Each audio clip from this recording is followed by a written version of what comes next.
आइए आज फिर आप लोगों का यूनिट एंड डायमेंशन के सेकेंड चैप्टर में स्वागत है।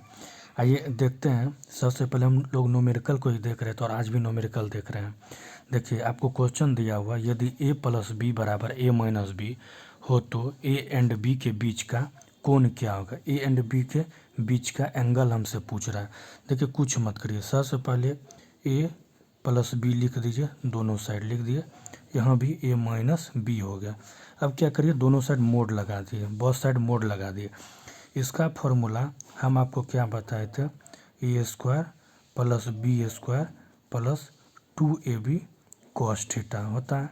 इसका हम क्या बताए थे, A square plus B square minus 2ab cos theta होता है। स्क्वायर से स्क्वायर कट गया। देखिए अब क्या बच गया, A square plus B square plus 2ab cos theta बराबर A square plus B square minus 2ab cos theta. देखिए एक चीज़ यहाँ गौर से देखिएगा, यहाँ A square plus B square plus में है, यहाँ A square plus B square plus में, और बीच में है बराबर। बराबर का जब अपोजिट साइड लाएंगे तो ये माइनस में आएगा। प्लस में इस साइड, ये साइड अपोजिट साइड लाएंगे तो ये माइनस में आएगा। माइनस में आने का अर्थ क्या हो गया, A square minus A square होगा तो ये कट जाएगा। फिर B square minus B square होगा, ये कट जाएगा।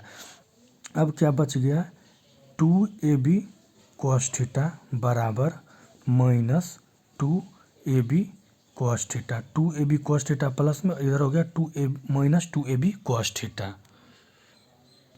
फिर अब यहाँ आप क्या लिखिएगा, लिख सकते हैं 2ab कॉस थीटा, उधर माइनस में था अपोजिट साइड लेंगे तो ये प्लस में आ जाएगा 2ab cos theta equal to 0। तो इसको क्या लिख सकते हैं, 4ab cos theta equal to 0। देखिए 4ab, तो 4ab 0 से इधर डिवाइड करेंगे तो 0 ही हो जाएगा, इसका कहानी ख़त्म हो जाएगा।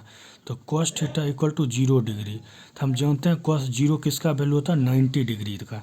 तो आप क्या लिख सकते हैं, ऐसे भी लिख सकते हैं cos theta equal to cos 90 degree. Cos से कॉस कट गया, थीटा इक्वल टू 90 डिग्री। इसका क्या होगा, एंगल का वैल्यू, यानी थीटा इक्वल टू 90 डिग्री। यही इसका आंसर है। अब आइए आर बराबर हम लोग जानते हैं रिजल्टेंट बराबर रूट अंडर ए square plus B square plus 2ab cos theta होता है। देखिए यहाँ से इसका मैक्सिमम और मिनिमम वैल्यू होता है। आर मैक्स क्या होगा, आर मिनिमम क्या होगा। देखिए सबसे पहले इसके लिए आपको क्या जानना होगा, कॉस थीटा का रेंज क्या था। कॉस थीटा का जो रेंज होता है -1 से +1 तक होता है, यानी मैक्सिमम वैल्यू कॉस थीटा का +1, मिनिमम वैल्यू कॉस थीटा का -1। तो यहाँ आप क्या लिखिएगा, cos theta equal to +1 put करिएगा। तो आर बराबर है, हम लोग क्या लिख सकते हैं, आर बराबर हम लोग लिखेंगे A square plus B square plus 2ab multiply +1, multiply कर देंगे तो इसको क्या लिख सकते हैं, रूट अंडर ए square plus B square plus 2ab। तो फिर यहाँ देखिए A square plus B square plus 2ab, यानी ए प्लस बी का होल स्क्वायर हो गया। तो यहाँ से हम क्या लिख सकते हैं, ए प्लस बी का होल स्क्वायर। अब देखिए रूट है और स्क्वायर है, रूट से स्क्वायर कैंसिल हो जाता है, आपको पता है कट जाता है। तो हम यहाँ क्या लिख सकते हैं, आर मैक्स बराबर हम क्या लिखेंगे, यहाँ ए प्लस बी। यही इसका आंसर होता है। आर मैक्स बराबर ए प्लस बी हम लोग लिख सकते हैं, ठीक ना। आर मैक्स बराबर ए प्लस बी। फिर आइए अब इसका मिनिमम वैल्यू निकालना है। आर मिनिमम बराबर क्या लिख सकते हैं, तो यहाँ क्या लिखिएगा, A square plus B square plus 2ab। अब देखिए मैक्सिमम वैल्यू के लिए हम लोग जानते हैं +1 होता है, और मिनिमम वैल्यू के लिए कॉस थीटा का वैल्यू -1 होता है। तो यहाँ -1, चूँकि -1 से +1 तक होता है तो -1 से मल्टीप्लाई कर दीजिएगा। तो यहाँ क्या लिख सकते हैं हम लोग, root under A square plus B square minus 2ab। A square plus B square minus 2ab, ये किसका होता है, ए माइनस बी का होल स्क्वायर। अब यहाँ से भी ये स्क्वायर और ये कट जाएगा, रूट और स्क्वायर दोनों कैंसिल हो जाएगा। तो आर मिनिमम बराबर हम लोग क्या लिख सकते हैं, ए माइनस बी। ये इसका वैल्यू होता है, याद रखिएगा, इस पर न्यूमेरिकल पूछा जाता है। आर मैक्स बराबर ए प्लस बी और आर मिन बराबर ए माइनस बी होता है। अब देखिए एक न्यूमेरिकल आपको दिया हुआ, अगर किसी वस्तु पर 3 न्यूटन और 4 न्यूटन का बल आरोपित हो रहा है तो निम्न में से कौन सा परिणामी का परिमाण नहीं होगा। इसको बनाने के लिए आपको आर मैक्स और आर मिन निकालना होगा। आर मैक्स बराबर हम क्या बोले थे, ए प्लस बी होता है। अब यहाँ हम ए का वैल्यू मान लेते हैं 3 न्यूटन और बी का वैल्यू मान लेते हैं 4 न्यूटन। हो गया। अब इसको जोड़िए, 3 + 4 बराबर क्या होगा 7 न्यूटन। उसके बाद आर मीन को आप फाइंड करिए। यहाँ से आर मीन यदि फाइंड कर रहे हैं तो क्या होगा ए माइनस बी। तो इसमें आप क्या लिखिएगा, इसमें आप लिख सकते हैं ऐसे भी लिखिए 4 - 3 बराबर 1 न्यूटन। कुछ भी, किसी को भी, इसको भी ए मान लीजिए या इसको भी बी मान का बना सकते हैं, ठीक ना। अब मेरा रेंज जो आ रहा है 7 to 1 के बीच हमारा, 7 to 1 के बीच में 2 भी आएगा, 7 to 1 के बीच में 5 भी आएगा, 7 to 1 के बीच में 6 भी आएगा, लेकिन 8 न्यूटन नहीं आएगा। इसलिए इसके परिणामी का परिमाण कौन नहीं होगा 8 न्यूटन। ये इसका आंसर होगा और ये क्वेश्चन पूछा गया है, इसलिए इसको समझ लीजिए और काफ़ी इंपॉर्टेंट क्वेश्चन है। चलिए आगे फिर देखते हैं। आइए अब फिर आगे हम लोग देखते हैं समकोणीय एकांक सदिश। देखिए समकोणीय एकांक सदिश क्या होता है। जैसे आपके पास मान लीजिए एक डायग्राम दे दिए हम लोग, इस टाइप से 3 एक्सिस है, ये एक्स एक्सिस हो गया, ये आपका वाई एक्सिस हो गया, ये आपका जेड एक्सिस हो गया। ये आई को निरूपित करता है, ये जे को निरूपित करता है, ये के को निरूपित करता है। मान लीजिए आपको एक वैल्यू दे दिया, ये बराबर आपको वैल्यू दे दिया है 3i + 8j + 5k आपको दे दिया। अब देखिए इसमें पूछेगा एक्स एक्सिस का परिमाण क्या होगा, वाई एक्सिस का क्या होगा, जेड एक्सिस का क्या होगा। तो यहाँ आप लोग लिख सकते हैं एक्स एक्सिस का जो परिमाण होता है, एक्स एक्सिस का जो परिमाण होता है वह क्या हो गया 3 हो गया। वाई एक्सिस का परिमाण पूछेगा तो 8 हो गया। जेड एक्सिस का पूछेगा तो क्या लिखेगा 5 होता है। देखिए इसी में क्वेश्चन पूछता है ए का परिमाण क्या होगा।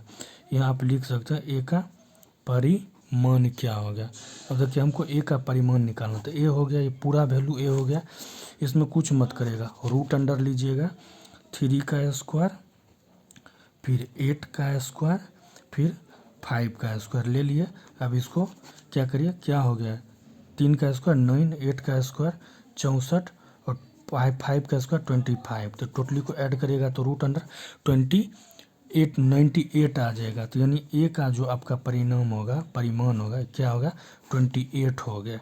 यही इसका जो बार बार ये भी क्वेश्चन पूछा जाता है कि एक्स का परिमाण क्या होगा, वाई का परिमाण क्या होगा, जेड का परिमाण क्या होगा। उसके बाद पूछ देगा ए का परिमाण क्या होगा, एक वैल्यू आपको दे दिया, वैल्यू दे दिया तो सबको स्क्वायर करके रूट निकाल दीजिए, वही इसका क्या होगा आंसर होगा। चलिए आगे फिर देखते हैं। आइए कुछ और देख लेते हैं। जैसे दिया हुआ सदिशों का गुणनफल, सदिशों का गुणनफल यदि हमको निकालना है तो उसमें पहला होता है सदिशों का अदिश गुणनफल। सदिश का अदिश गुणनफल, दो सदिश राशि लिए इसका अदिश गुणनफल होगा। देख लीजिए अदिश का अर्थ हुआ डॉट, ए डॉट बी बराबर ए बी कॉस थीटा। अदिश गुणनफल जब भी कहेगा तो ए डॉट बी बराबर ए बी कॉस थीटा होता है। अब एक पॉइंट इंपॉर्टेंट नोट करके लिख लीजिएगा, काफ़ी इंपॉर्टेंट है, इसको याद रखिएगा। सदिशों का अदिश गुणनफल एक अदिश राशि होता है। सदिशों का अदिश गुणनफल एक अदिश राशि होता है, इसको याद रखिएगा। फिर आगे आइए, देखिए अगला पॉइंट है सदिशों का सदिश गुणनफल। जब सदिश गुणनफल कहेगा तो इसका अर्थ होता है क्रॉस। इसका अर्थ क्या हो क्रॉस, यानी ए क्रॉस बी बराबर A B sine theta, A cross B बराबर ए बी साइन थीटा। जब क्रॉस आएगा तो साइन थीटा आएगा, जब डॉट आएगा तो कॉस थीटा आएगा, यानी ए क्रॉस बी बराबर ए बी साइन थीटा। फिर देखिए यहाँ सदिशों का सदिश गुणनफल एक सदिश राशि होता है। वहाँ था सदिशों का अदिश गुणनफल अदिश राशि, यहाँ सदिशों का सदिश गुणनफल क्या होगा सदिश राशि होगा। फिर एक क्वेश्चन है सदिशों का गुणनफल क्या होगा। देखिए क्वेश्चन गौर से पढ़िएगा, यहाँ कह रहा सदिशों का सदिश गुणनफल क्या होगा।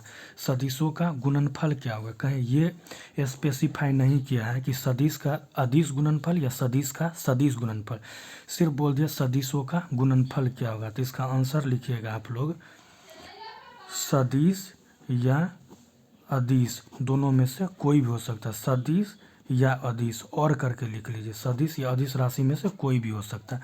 अब एक न्यूमेरिकल आपको दिया हुआ है, ए बराबर इतना बी बराबर इतना दे दिया है और इसमें पूछता है ए और बी का अदिश गुणनफल क्या है। अब ए और बी का अदिश गुणनफल निकालना है।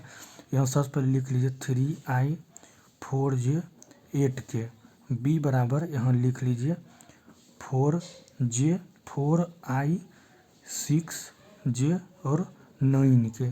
अब इसका गुणनफल निकालना, तो गुणनफल में हम क्या बताएं, ए डॉट बी, तो इसको मल्टीप्लाई कर दिए, 4 तिया 12, 6 चौक 24, 9 72। अब इसको ऐड करिएगा तो क्या आएगा 108। ये जो आपको 108 दिया है यही आपका आंसर हो गया। सदिशों दो आपको वैल्यू दिया हुआ, इसका अदिश गुणनफल पूरा, अदिश का बताया था हमको डॉट होता है, यही बताया। डॉट के लिए क्या करिएगा, दोनों सब को मल्टीप्लाई करके ऐड कर दीजिए, वही आपका आंसर हो गया। चलिए समझ में आ जाए तो लाइक और सब्सक्राइब जरूर कर दीजिएगा।